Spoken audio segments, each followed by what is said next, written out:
many. You know, we do have other people. You do have other people, and your ratings aren't as good as some of the other people that are waiting. Pretty good right now, actually. Okay. Go ahead, Jim. If I may ask, sir, you said earlier that WikiLeaks was revealing information about the Hillary Clinton campaign during the election cycle. You welcomed that. At one I was okay with it. You said you loved WikiLeaks. At another campaign press conference, you called on the Russians to find the missing 30,000 emails. I'm wondering, sir, if you... Well, she was actually missing 33, and then that got extended with a whole pile after that. No, but I did say 30, but it was actually higher than that. If I may ask you, sir, it sounds as though you do not have much credibility here when it comes to leaking, if that is something that you encouraged during the campaign. Fair question. Ready? If I may ask you that. No, but let me do one at a time. Do you mind? Yes, sir. All right. So, in one case, you're talking about highly classified information. In the other case, you're talking about John Podesta saying bad things about the boss. I will say this. If John Podesta said that about me and he was working for me, I would have fired him so fast your head would have spun. He said terrible things about her. But it wasn't classified information. But in one case, you're talking about classified. Regardless, if you look at the RNC, we had a very strong, at my suggestion, and I give Reince great credit for this, at my suggestion, because I know something about this world, I said I want a very strong defensive mechanism. I don't want to be hacked. And we did that. And you have seen that they tried to hack us and they failed.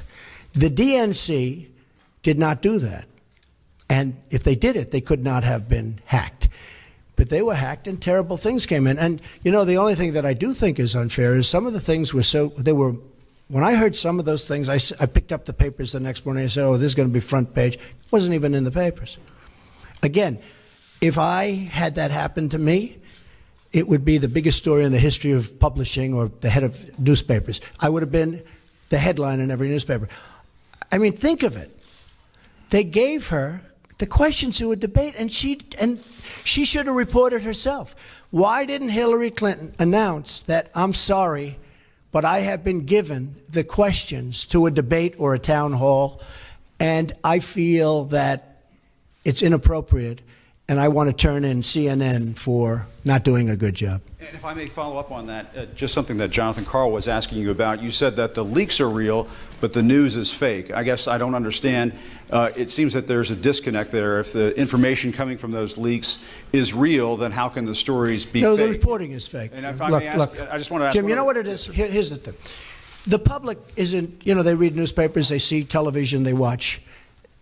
They don't know if it's true or false because they're not involved. I'm involved. I've been involved with this stuff all my life. But I'm involved. So I know when you're telling the truth or when you're not.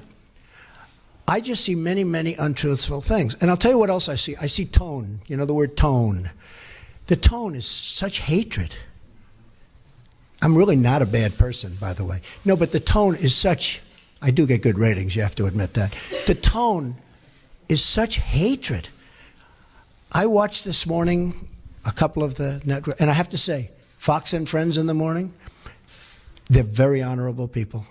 They're very, not because they're good, because they hit me also when I do something wrong, but they have the most honest morning show. That's all I can say. It's the most honest. But the tone, Jim, if you look, the hatred, I mean, sometimes somebody gets, well, you look at your show that goes on at 10 o'clock in the evening.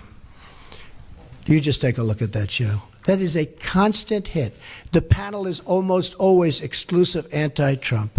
The good news is he doesn't have good ratings. But the panel is almost exclusive anti-Trump. And the hatred and venom coming from his mouth, the hatred coming from other people on your network. Now, I will say this. I watch it. I see it. I'm amazed by it. And I just think you'd be a lot better off. I honestly do. The public gets it, you know. Look, when I go to rallies, they turn around, they start screaming at CNN. They want to throw their placards at CNN. You know, I think you would do much better by being different. But you just take a look. Take a look at some of your shows in the morning and the evening. If a guest comes out and says something positive about me, it's brutal. Now, they'll take this news conference. I'm actually having a very good time, okay? But they'll take this news conference. Don't forget, that's the way I won. Remember, I used to give you a news conference every time I made a speech, which was like every day. Okay? No, that's how I won. I won with news conference and probably speeches. I certainly didn't win by people listening to you people, that's for sure. But I'm having a good time. Tomorrow they will say, Donald Trump rants and raves at the press. I'm not ranting and raving. I'm just telling you, you're dishonest people. But I'm not ranting and raving. I love this. I'm having a good time doing it. But tomorrow the headlines are going to be Donald Trump rants and raves. I'm not ranting and raving. Go ahead. I may just one more follow-up. Should I let him have a little bit more? What do you think, Peter? Peter, should I let him have a little bit more? Sit down. Sit down. We'll get it. Just because of the attack of fake news and attacking our network, I just want to ask you, sir. I'm changing it from fake news, though. Doesn't that undermine? Very fake news. I know, but aren't you?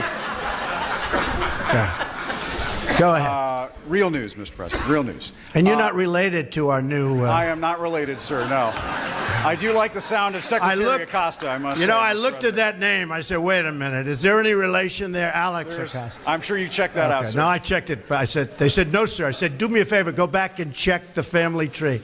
Okay. But aren't you concerned, sir, that you are undermining the people's faith in the First Amendment, freedom of the press in this country, when you call stories you don't like fake news? Why not just say it's a story I don't like? I do that. When you call it fake news, you're undermining confidence in our news media. Here's the thing. Isn't that important? I understand what and you're right about that, except this. See, I know when I should get good and when I should get bad.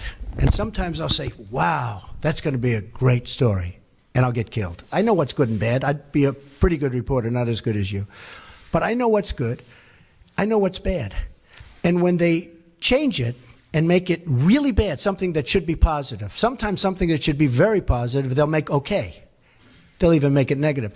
So I understand it. So because I'm there, I know what was said, I know who's saying it, I'm there. So it's very important to me. Look, I want to see an honest press. When I started off today by saying that it's so important to the public to get an honest press. The public doesn't believe you people anymore. Now, maybe I had something to do with that. I don't know. But they don't believe you. If you were straight and really told it like it is, as Howard Cosell used to say, right? Of course, he had some questions also. But if you were straight, I would be your biggest booster. I would be your biggest fan in the world, including bad stories about me. But if you go, as an example, you're CNN, I mean, it's story after story after story is bad. I won. And the other thing, chaos. There's zero chaos. We are running, this is a fine-tuned machine. And Reince happens to be doing a good job, but half of his job is putting out lies by the press. I said to him yesterday, this whole Russia scam that you guys are building so that you don't talk about the real subject, which is illegal leaks. But I watched him yesterday working so hard to try and get that story proper. And I'm saying, here's my chief of staff, a really good guy, did a phenomenal job at RNC. I mean, he won the election, right? Won the presidency. We got some senators. We got some all over the country. You take a look. He's done a great job. And I said to myself, and I said to somebody that was in there, I said, you take a look at Reince. He's working so hard just putting out fires that are fake fires. I mean, they're fake.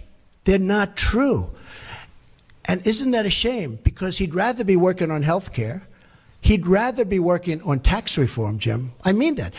I would be your biggest fan in the world if you treated me right. Now, I sort of understand there's a certain bias, maybe by Jeff or somebody, for whatever reason. And I understand that. But you've got to be at least a little bit fair. And that's why the public sees it. They see it. They see it's not fair.